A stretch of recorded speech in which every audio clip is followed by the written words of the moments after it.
Hi, another film I recently watched to clear out the backlog I have recorded is I, Monster, 1971 adaptation of Dr. Jekyll and Mr. Hyde from Amicus Studios, notably starring Christopher Lee in the title roles.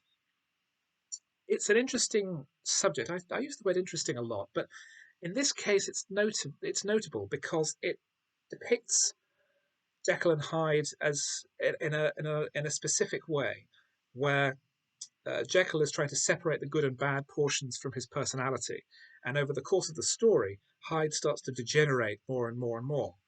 Um, I think this is quite probably at variance with the original text. I haven't read Stevenson's original book.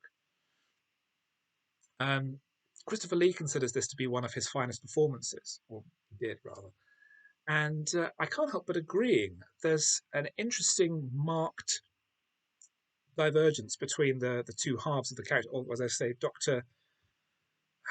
Martins, I think it was, and Edward Blake. For some reason, the names of the characters aren't used, and the title of the original book isn't given in the credits. I think it's simply because um, Amicus was trying to distance itself from the name for whatever reason. I think because Hammer was putting out Dr. Jekyll and Sister Hyde the same year, so they were trying to avoid too many close comparisons.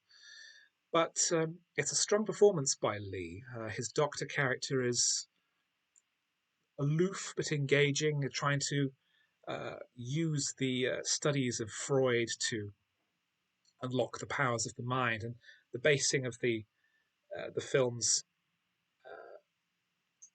MacGuffin almost or gimmick in the Freudian ideas of the ego, the superego, and the id, of removing one from the equation to let the others run free, and studying this in order to find out how he can better treat his psychoanalytical patients. That is a novel approach. But the film, it never really gets going too much.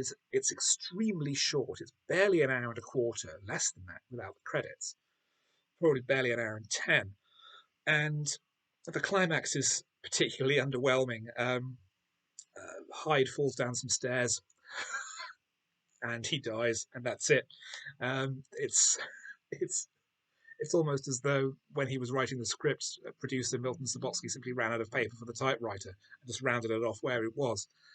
Um, so it feels like it's it's a first draft of a movie, and it's been filmed from a first draft, because there's potential here for something really interesting of using a more psychological Freudian approach to tell the story rather than a more alchemical idea of the good and bad impulses in the human mind. And although Christopher Lee's performance is excellent, and Peter Cushing has a supporting role as his lawyer Utterson, it's not great. I think it's maybe the least of the various British horror movies cycle of uh, Jekyll and Hyde adaptations as there were at the time. I think the Two Faces of Dr. Jekyll was about a decade earlier and is significantly better. Um, but it's not without its pleasures.